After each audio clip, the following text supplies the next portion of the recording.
Assalamualaikum warahmatullahi wabarakatuh. Di sini saya akan menjelaskan tentang kekerasan pada anak. Ada yang bertanya, kekerasan pada anak terjadi di mana ya? Kekerasan pada anak bisa terjadi di mana saja, tidak hanya di rumah atau di sekolah. Tapi, kekerasan pada anak juga bisa terjadi di mana saja. Seringkali terdapat orang tua yang memarahi anaknya sampai melakukan kekerasan di depan umum. Mungkin orang tua itu menganggap sebagai sesuatu yang wajar karena memarahi anak saat berbuat salah. Namun, luka yang didapatkan anak bukan hanya rasa malu saja, tapi juga kecewa, marah, dan sedih. Akibatnya, anak-anak akan merasa takut dengan tatapan banyak orang. Mereka khawatir akan pendapat dan penilaian orang banyak tentang dirinya.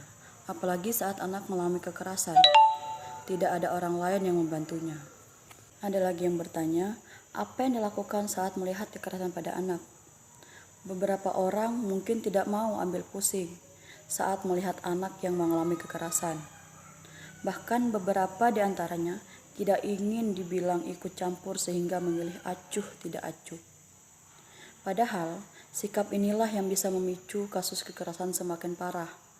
Oleh karena itu, kita bisa mencegahnya dengan cara melakukan hal-hal yaitu: yang pertama, memberikan saran yang bijak.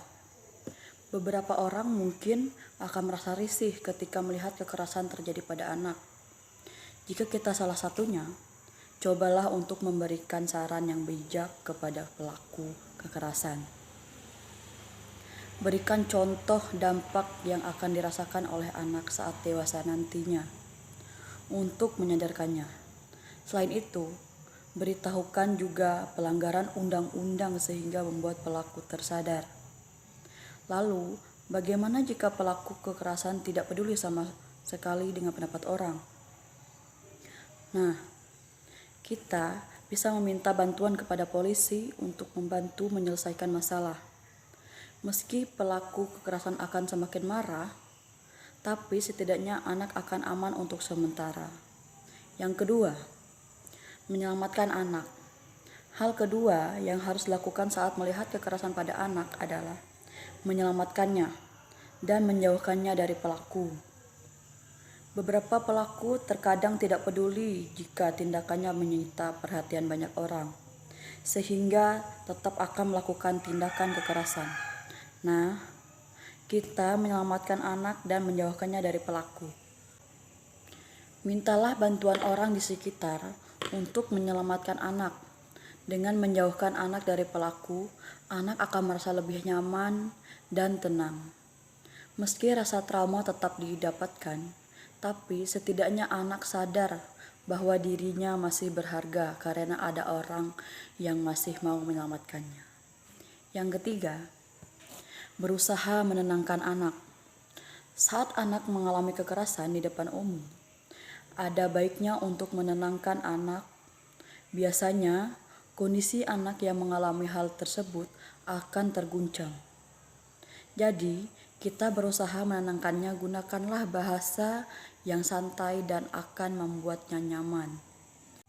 Yang keempat, membiasakan anak untuk berkomunikasi secara terbuka. Anak yang terbiasa melakukan komunikasi secara terbuka pada orang tua mungkin akan langsung mengungkapkan perasaannya saat mengalami kekerasan. Yang kelima, mengambil bukti. Saat kita menemukan kekerasan terjadi pada anak dan dilakukan di sekitar, tapi terlalu takut untuk menyelamatkannya, maka kita bisa mengambil bukti dengan cara kita mengambil gambar, video, atau foto sebagai bukti untuk kekerasan pada anak. Sekian penjelasan dari saya. Kurang dan lebihnya saya mohon maaf. Wassalamualaikum warahmatullahi wabarakatuh.